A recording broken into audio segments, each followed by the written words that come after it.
I want to take you on a little trip today. We're going to go back in time, and we're heading to the absolute middle of nowhere. And by nowhere, you mean a very specific nowhere, right? Exactly. So it's April 4th, 1836, and we are smack in the middle of the Indian Ocean. Aboard the HMS Beagle. Right, aboard the Beagle. Yeah.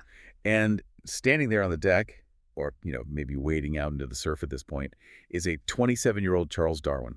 Just a kid, really. I mean, at this point, he hasn't published on the origin of species. He's just this young naturalist, probably a little seasick, definitely sunburnt. Yeah, and he's at the Keeling Islands, which are these coral atolls, effectively sitting in the middle of a massive ocean desert. A biological wasteland, really. Exactly. Yeah. And this is where our story starts today. Darwin is standing there, and he's looking at two completely different worlds that are sitting right next to each other, separated by maybe like a few feet of water.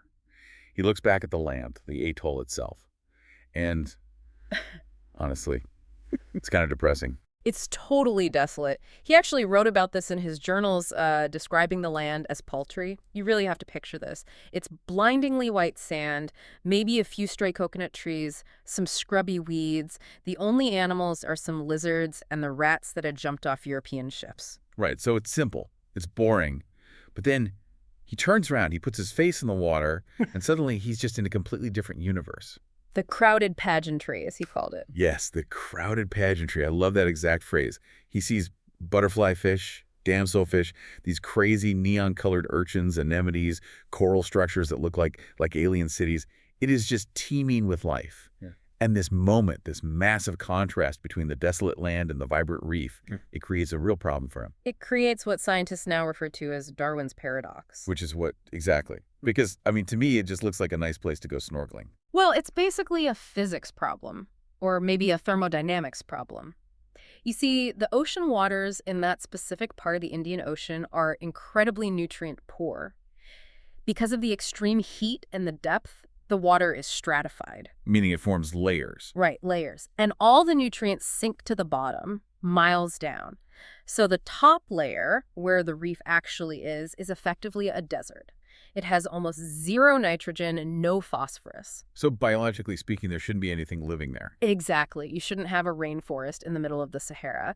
And yet the coral reef is right there. It occupies something like 0.1% of the Earth's surface, but it harbors 25% of all marine life. That statistic is just wild to me. It's massive. So Darwin is standing there asking himself, where is the energy coming from? How do you get this incredible explosion of innovation and diversity in a place that essentially has zero resources? And that is the hook. That is exactly where we're starting our deep dive today.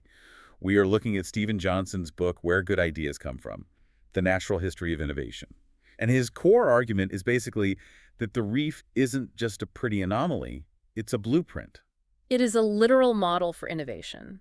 Johnson uses this concept he calls the long zoom. The long zoom. It sounds like a camera technique. It kind of is, yeah. He argues that if you zoom out far enough, if you stop looking at the hyper-specific details of biology or sociology or computer science, and you just look at the systems themselves, you see the exact same patterns repeating. Okay, so like what kind of patterns? Well, the way a coral reef recycles nutrients to create abundance out of absolute scarcity is the exact same structural way a megacity generates patents. Or the way the World Wide Web creates software platforms. Precisely. Whether you are looking at a molecule, a neuron in your brain, a crowded sidewalk in Manhattan, or a software platform, innovation is following the same rules. So we're essentially saying that innovation isn't magic. It's not just, some lone genius getting struck by lightning in a garage. No, it's not magic at all. It's physics. It's a property of networks. And the biggest role, the one that really creates the whole foundation for everything we're going to dive into today, is that we are ultimately better served by connecting ideas than we are by protecting them. Which completely goes against everything you're taught in traditional business school, right? Like, protect your IP, build a moat around your business. Exactly. But the reef doesn't build moats. The reef connects. And that's what we're going to explore. We're going to look at why cities are the most creative engines on Earth. We're going to look at baby incubators built out of spare car parts. And we're going to see what happens when you try to fight these natural laws. Okay, I want to unpack this systematically, and I want to start with the city. Because Johnson draws this really aggressive, direct line between biology and urbanization. But to get there, we sort of have to take a detour to the 1930s. and meet this guy named Max Kleiber. Ah, Max Kleiber. Now there is a character. He really is. He was this sandal-wearing agricultural scientist at UC Davis. And you really have to picture the context here. 1930s academia was incredibly stiff. Suits, ties, very formal. And here comes Kleiber, famously nonconformist, just wandering around the cow barns in his sandals. But despite the totally relaxed vibe, he was asking a very hardcore scientific question about life. He wanted to understand metabolism, the fire of life. Right. He wanted to know exactly how fast life burns energy, so he starts measuring things. He measures the metabolic rate of rats, of woodchucks, of cows, horses, you name it. He's measuring how much oxygen they consume, how much heat they throw off. And he ends up finding this mathematical pattern. He finds a strict law. It's called Kleiber's law, or negative quarter power scaling. Okay, negative quarter power scaling sounds absolutely terrifying. Please translate that for me. It's actually quite elegant once you see it. Basically, as an organism gets bigger, it slows down, it becomes more efficient. Give me the cow versus woodchuck comparison, because I think that makes it really clear. Okay, so a cow is roughly 1,000 times heavier than a woodchuck. Now, if biology was strictly linear, if it was just a simple one-to-one relationship, you would expect the cow to need 1,000 times more energy than the woodchuck. Right. 1,000 times the size means 1,000 times the food. But that is not what happens. The cow only needs about 175 times more energy. It gets vastly more efficient the bigger it gets. But there's a major trade-off. As the animal gets bigger, its internal clock slows down. Its heart rate drops significantly. So the woodchuck's heart is just racing constantly, and the cow is just chilling. Exactly. A woodchuck lives a very frantic, very short life. A cow lives a slower, longer life. An elephant lives an even slower, longer life. And the math is so incredibly consistent across species that you can basically predict the lifespan of an animal just by putting it on a scale. There's that theory, right? The billion heartbeat theory. Yes, the idea is that every mammal essentially gets roughly the same number of heartbeats in a lifetime, about 1 billion.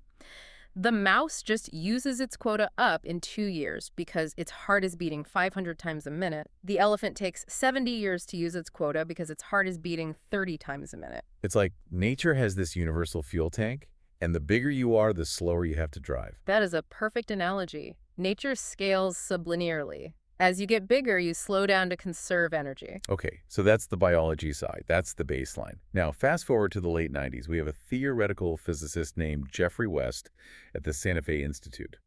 And he asks a question that seems kind of obvious in hindsight.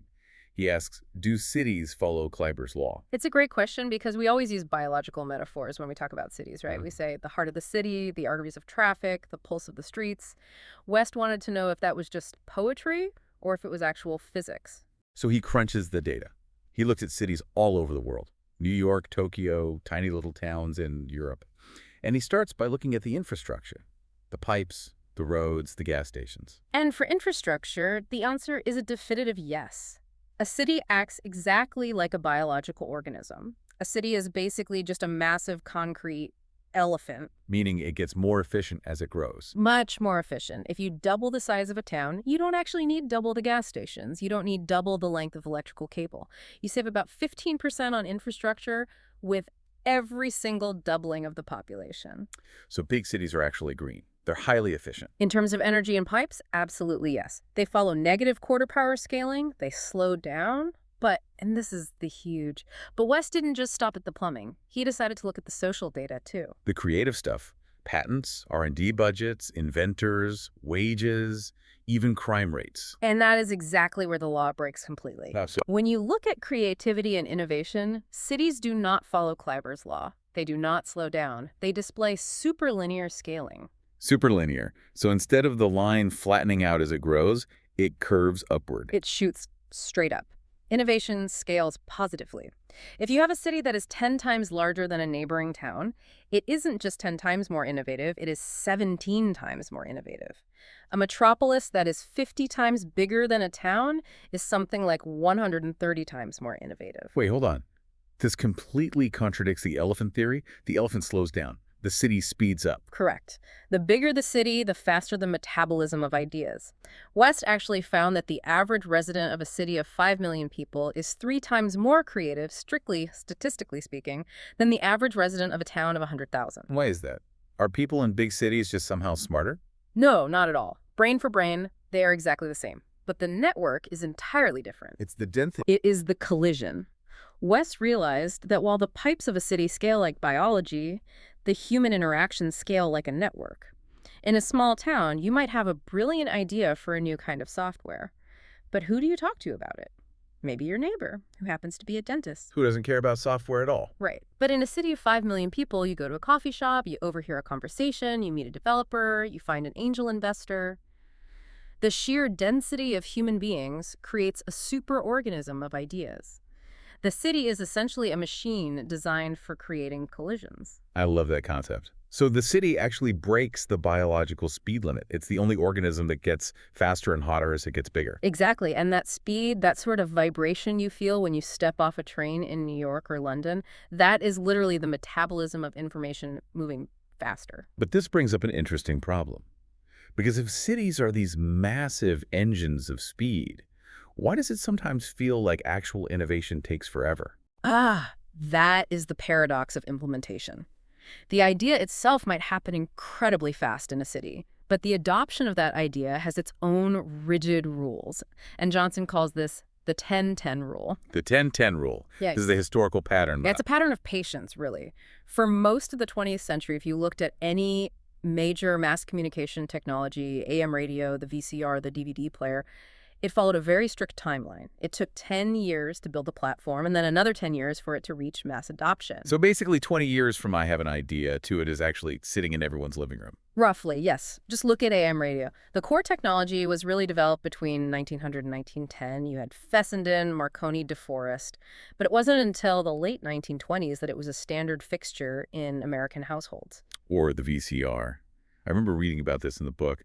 Sony actually started working on the prototype back in 1969. Right, the U-matic system. But Betamax didn't launch until 1976, and it wasn't really until the mid-'80s that movie night meant going to Blockbusters and renting a tape. And Johnson brings up HDTV as the modern example, which I honestly found surprising. Because we tend to think of the 90s and 2000s as this lightning-fast digital era. But HDTV was painfully slow. It was so slow. The first HDTV broadcast was actually in 1996, Raleigh, North Carolina, WRL-TV. But think about it. When did you actually get an HDTV in your house? Probably, I wanted to say 2007, 2008. Exactly. It followed the 10-10 rule perfectly. Yeah. 10 years to develop the standards, 10 years to actually get adopted. But why? I mean, it looked objectively better. Why didn't everyone just run out and buy it immediately? Well, cost is always one factor. But Johnson argues it's really about the nature of the innovation itself. HDTV was a change in degree, not a change in kind. Unpack that distinction for me. It was just better pixels. Think about the user behavior. You sit on a couch, you hold a plastic remote control, you stare at a glowing glass rectangle.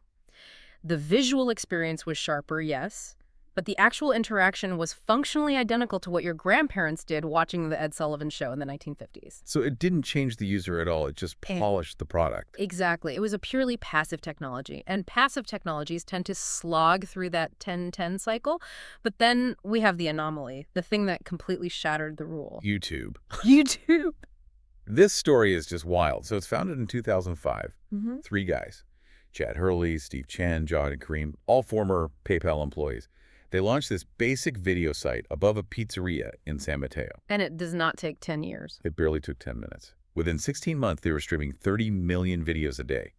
Within 2 years, it was a top 10 website globally. Google bought it for $1.65 billion, less than 2 years after it launched. Johnson calls this the 1-1 rule. 1 year to build, 1 year to mass adoption. So why did YouTube break the speed limit so aggressively? Was it just that the internet inherently makes things fast? That's the lazy answer. People say that. But the real answer is much more interesting. It's about ecosystems. Explain that. Think about what YouTube actually was in 2005. Was the video quality good? No, it was absolute garbage. It was grainy, heavily pixelated, tiny little window. Compared to HDTV, it was a total joke. So why did it win out over better technology? 2 core reasons. First, it changed the kind of interaction. It wasn't just watch this. It was upload this, share this, embed this on your MySpace page, remix it. It transformed the passive audience into active producers. It made the user an actual part of the machine. Right.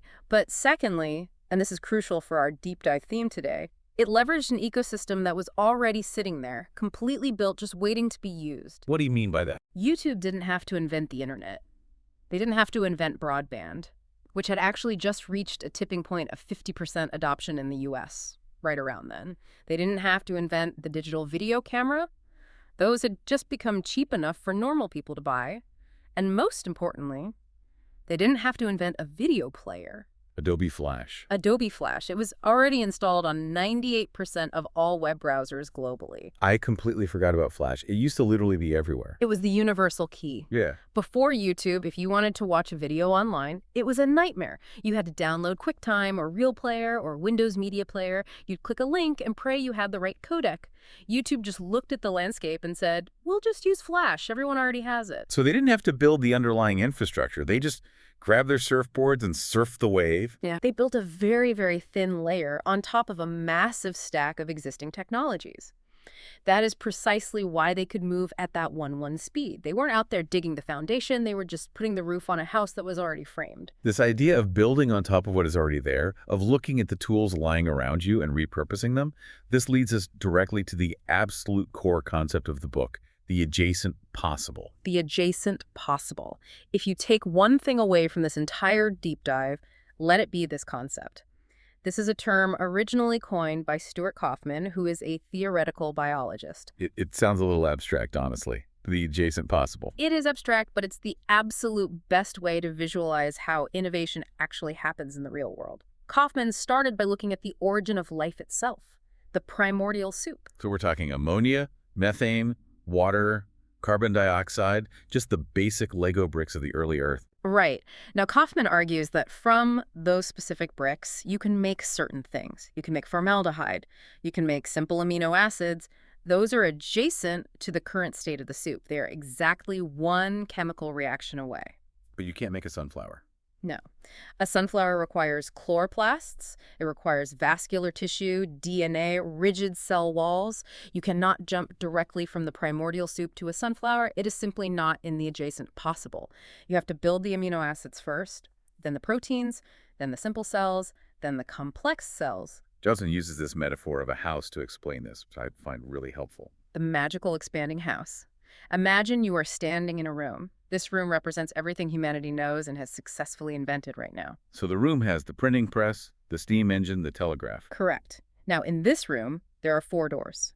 These doors represent the things you can invent next, the immediate, logical opportunities. So I can open door number 1, which combines the steam engine and the printing press to make a steam-powered press. Right. That is a completely logical step. It's adjacent. But here's the real magic trick of innovation. When you open that door and actually walk into the new room, the steam press room, suddenly 3 new doors appear in that room that were not visible before. The house actually gets bigger. The house expands. The shadow future grows. Because once you have the steam press, suddenly you can have mass-market daily newspapers. Once you have mass-market newspapers, you can have national advertising campaigns. Once you have national advertising, you can have mass consumer brands. And you couldn't have mass consumer brands in the very first room. You literally had to walk through the other rooms first to get there. Exactly. You cannot teleport. You cannot skip rooms.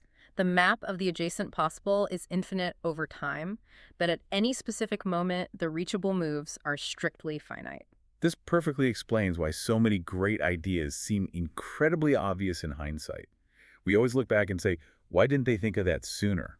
Well, because the door wasn't there yet. Precisely. And this leads to one of my absolute favorite stories in the book, which perfectly illustrates what happens when you deeply respect the adjacent possible of your environment. It's the story of the baby incubator. Oh, this is a fascinating piece of history. So let's set the stage. We're in Paris. It's the late 1870s. Stéphane Tarnier, he's a very famous Parisian obstetrician, and he is dealing with an absolute crisis. Paris is a very rough place for infants at this time. The mortality rate for low birth weight babies is terrifyingly high. It was something like 66%, right? 2 out of every 3 premature babies died. It was a slaughter. And Tarnier is desperately trying to figure out how to keep these tiny babies warm because premature babies can't regulate their own body temperature. So one day he just decides to take a break from the hospital. He goes to the zoo. The Jardin des Plantes. Right. And he wanders over to the poultry exhibit and he sees something that stops him dead in his tracks. Baby chicks. hatching inside these warm, closed wooden boxes with glass lids. The zookeepers were using incubators to raise poultry. And Tarnier has this massive aha moment. He looks at this and thinks, well, if it works for a chicken, why wouldn't it work for a human baby? It's such a humble source of inspiration. Yeah. He's not poring over advanced medical journals. He's just looking at standard farm equipment. So he does something brilliant. He doesn't go back and hire a fancy medical engineer. He hires the zoo's poultry raiser, a guy named Odile Martin, to build a slightly modified version for human babies. And it worked. It was a total revolution. The mortality rate for babies between 1,200 and 2,000 grams dropped from 66% down to 38% almost overnight. He saved thousands of lives essentially by just copying a chicken coop. But the story doesn't end there at all, because now we have to fast forward to the modern day. We have modern incubators now, and they are incredible. They cost roughly $40,000. They have advanced sensors, digital alarms, precise humidity control. They are the Ferraris of medical technology. And in a modern American hospital, they work perfectly. But then, well-meaning aid organizations started sending these $40,000 incubators to the developing world, places like Malabo, Indonesia, or rural clinics in Africa. And what happens? They break. Johnson cites a study that says up to 95% of medical technology donated to developing countries breaks down within the first 5 years. That is a staggering failure rate. Why is it so high? Because of the adjacent possible. Think about the ecosystem of a remote village. The electricity is spiky power surges, constantly blow the sensitive microfuses. The humidity is naturally high, so the complex electronics corrode. And most importantly, when a proprietary part breaks, like a specialized fan belt or a specific halogen bulb, you can't just open a catalog and order a replacement from General Electric. And the manual is probably written in English, which the local clinic technician might not even read. Exactly. The $40,000 incubator is a completely solid idea in New York, but it is totally outside the adjacent possible of an Indonesian village.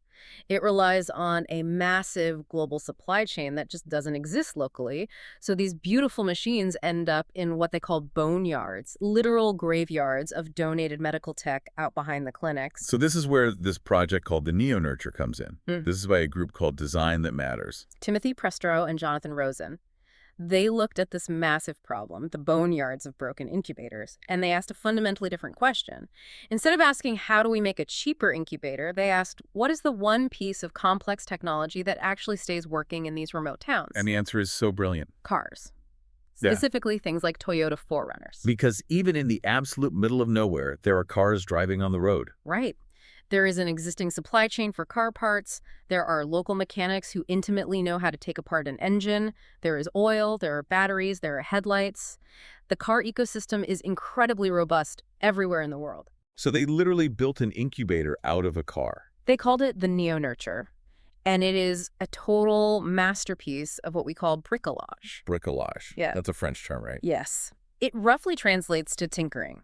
It means making do with what is immediately at hand. The Neo-Nurture didn't use a single proprietary medical part. It used car parts. Let's actually list them out because I think it's so clever. What was the heat source? Sealed beam car headlights, the exact same ones you find in the front grille of a Toyota. And the air circulation fan. A standard dashboard fan, the exact thing that blows AC in your face when you're driving. What about the alarm that sounds if the baby gets too hot or cold? A standard door chime assembly, you know, the ding-ding sound you get when you leave your keys in the ignition. And the main power source. A standard 12-volt motorcycle battery. That is just genius. Because if the headlight burns out in the middle of the night, you don't need to call a highly trained medical specialist in Germany. You just walk down the dirt street to the guy who fixes local delivery trucks. Exactly. You buy a headlight and you pop it in. The Neo-Nurture worked precisely because it deeply respected the adjacent possible of its specific environment. It didn't try to be a spaceship. It tried to be a car. This feels like such a huge lesson for anyone trying to innovate in any field today. We always seem to want the shiny new tool. We want the custom-built software. But usually the best answer is just use the headlights. Use the spare parts that are already in the garage.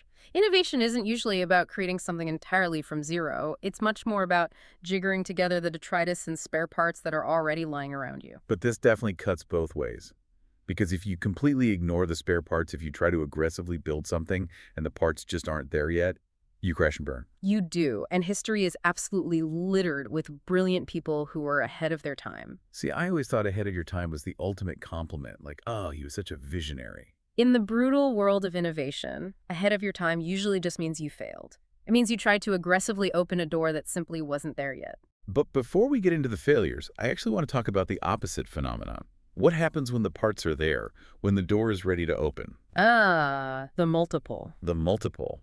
This is this spooky historical phenomenon where completely different people invent the exact same thing at the exact same time without ever talking to each other. It happens constantly. We have this tendency to tell history as a romantic story of lone geniuses. We say Alexander Graham Bell invented the telephone in a vacuum.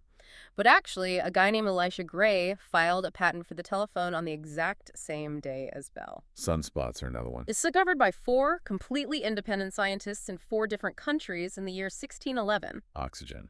Discovered by Priestley and Scheele at the exact same time. The battery. The steam engine.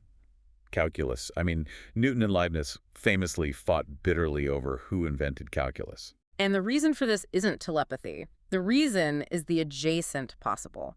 The spare parts for calculus, the mathematical concepts, the algebraic notation had just arrived in the room. The door was finally unlocked. If Newton hadn't walked through it that year, someone else inevitably would have. The idea was literally in the air. It does make you feel a little less special as an individual, doesn't it? Like if I have a truly great idea today, probably 10 other people have it right now too. It should make you feel humble, definitely. The true genius isn't usually the person who magically conjures the idea from the void. The genius is often just the person who is quickest to recombine the parts that are already sitting on the table. But then there's the tragedy. The person who tries to recombine parts that absolutely are not on the table. Charles Babbage. The Victorian computer guy. The great-grandfather of modern computing. Or maybe the tragic uncle is a better way to put it. Set the scene for us. We're in London. It's the 1830s. Babbage is this incredibly brilliant mathematician. And he absolutely hates errors. He is looking at these massive printed tables of navigation numbers logarithms that represent the positions of stars for sailors.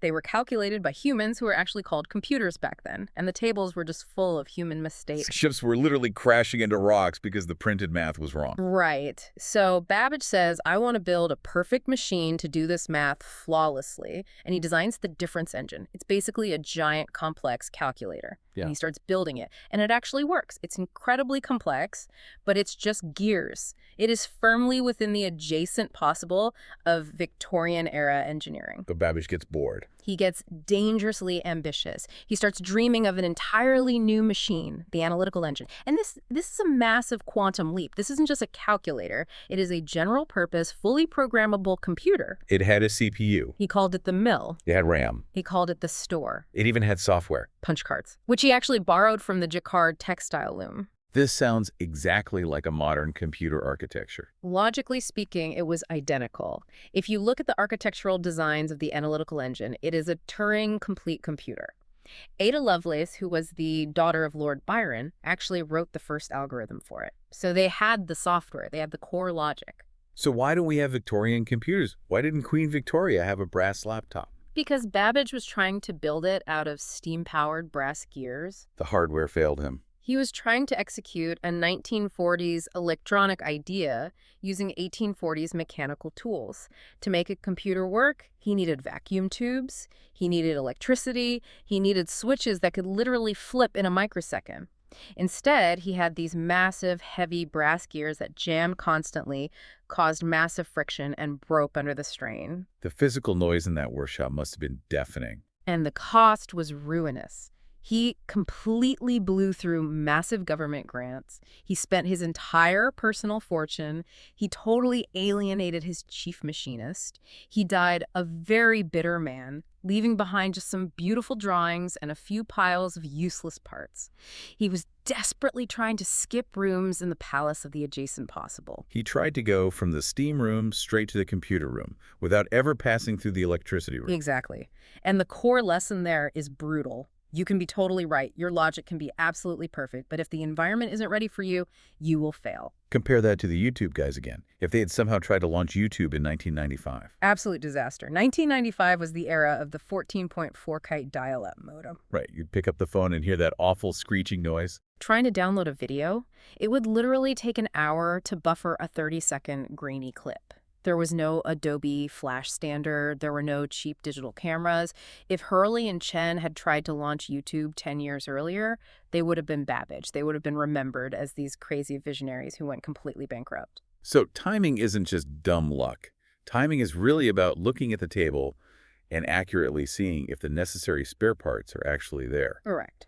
Which perfectly brings us to our final segment today. We've talked deeply about the spare parts, we've talked about the expanding rooms, but how do you actually get those parts together?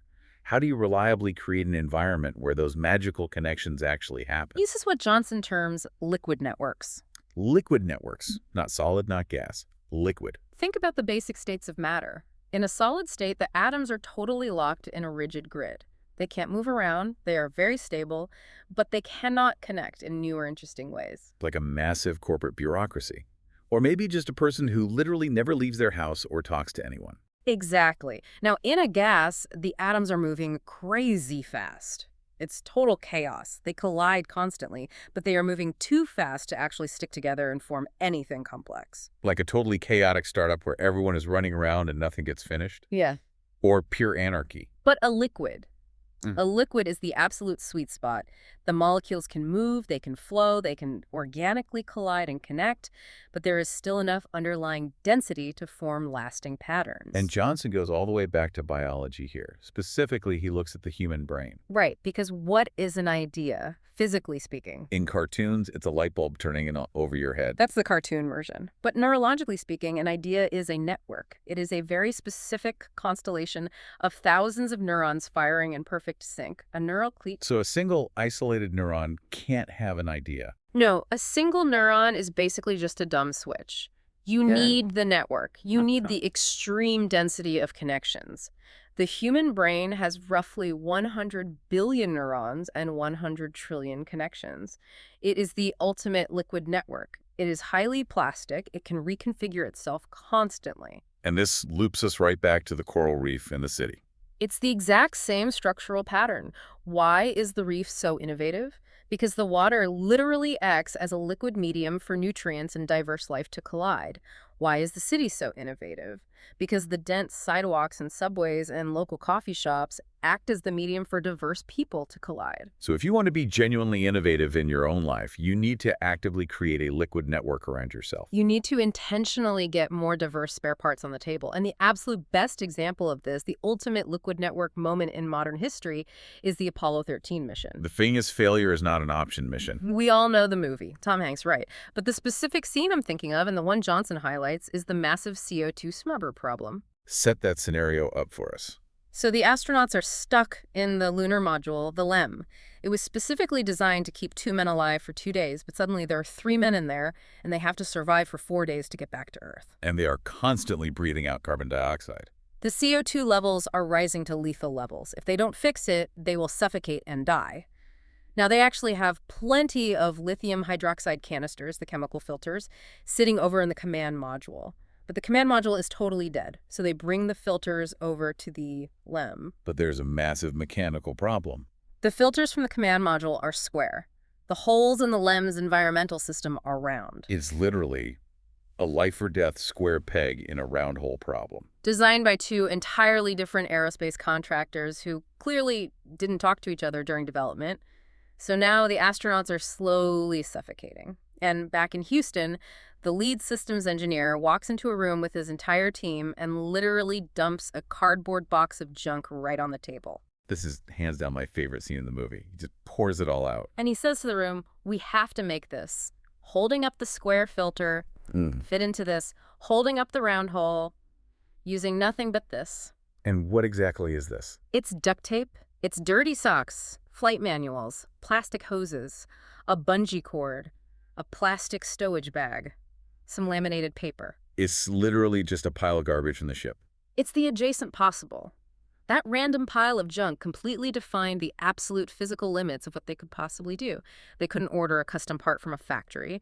They couldn't invent a magical new plastic. They had to use the socks and the tape. And they actually did it. They built what they called the mailbox, a rigged-up, incredibly ugly, taped-together contraption that successfully filtered the air and saved the astronauts' lives. That image, the pile of random junk on the table, that is what true innovation actually looks like. It's not a pristine white lab coat. Yeah. It's messy. And notice how they actually solved it. It wasn't one brilliant guy sitting alone in a quiet room thinking really hard. It was a crowded room full of stressed engineers, shouting, drawing on blackboards, grabbing parts from each other, testing things out. Try the sock! No, use the manual cover. It was a highly active liquid network of minds interacting with the spare parts. If that lead engineer had been totally alone in that room, the astronauts might have actually died. Probably. Hmm. The liquid network allows the half hunch in my brain to physically connect with the half hunch in your brain to form a complete functional idea. Johnson talks a lot about this, the slow hunch. Ideas rarely happen in a sudden flash. They simmer. And they usually need a network of other people to complete them. Exactly. If you are stuck in a highly rigid environment where you sit in a cubicle, you don't talk to anyone outside your department, you hoard your ideas because you desperately want the credit, you are operating in a solid network. Innovation fundamentally dies in solids. So we need to liquefy our lives. We really do. We need to intentionally expose ourselves to more chaos. Read things you strongly disagree with. Pick up a random hobby that has absolutely nothing to do with your day job. Talk to strangers at a coffee shop. You are basically trying to increase the total surface area for serendipity. You are actively trying to put more random junk on your mental table. Because you honestly never know when a dirty sock and a roll of duct tape are going to save your life. Precisely. Wow. We have covered a massive amount of ground today. Okay. I want to try and synthesize all this so we can take it home. Let's do the recap. We started way out on the reef. Darwin's paradox. How do you get extreme wealth from extreme poverty? Answer: connection and relentless recycling. Then we move to the city, the massive superorganism that completely breaks the speed limit of biology. It's the only thing we know of that gets faster and more creative as it gets bigger. We looked at the 10-10 rule versus the U2 exception.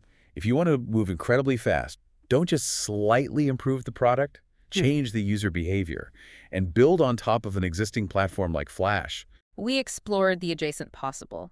The magical house that grows new rooms as you open doors, and the neo-nurture incubator build with the car parts you actually have, not the rocket parts you wish you had. We looked at the profound tragedy of Babbage, the man who arrogantly tried to skip a room, and the ultimate triumph of Apollo 13, the team that fully embraced the bricolage. And it all continuously comes back to that one central thesis we started with. Innovation is fractal. It looks exactly the same whether it's happening in a microscopic cell, a sprawling city, or a global software platform. And the golden rule is always, connection is infinitely better than protection. The wall you build to protect your precious idea is the exact same wall that keeps the real solution out. That is the absolute truth. So here's my final provocation for the listener today, and it's a question based heavily on everything we've just unpacked. Go on. We talked endlessly about the spare parts in the garage. The neo-nurture incubator used headlights. Apollo 13 used dirty socks. Charles Babbage? Well, he needed vacuum tubes that he just didn't have yet. So the question I want you to ask yourself is this: what are the spare parts sitting in your garage right now? That is a really great question. Think about your own life. Maybe it's a hobby you think is totally useless. Oh, I just knit on the weekends. Or I just read obsessively about 18th century naval history. Maybe it's a specific person in your network you haven't talked to in over a year. Maybe it's a weird piece of software you use for one very specific thing that could actually be used for something totally different. Because history shows us that most truly great innovations are just someone looking at a quote-unquote useless part and realizing it's actually the exact key needed to open the next door. So go open your garage door, dump all the junk on the table, and see what you can build. Thanks for going on this deep dive with us. Keep exploring the adjacent possible. See you next time.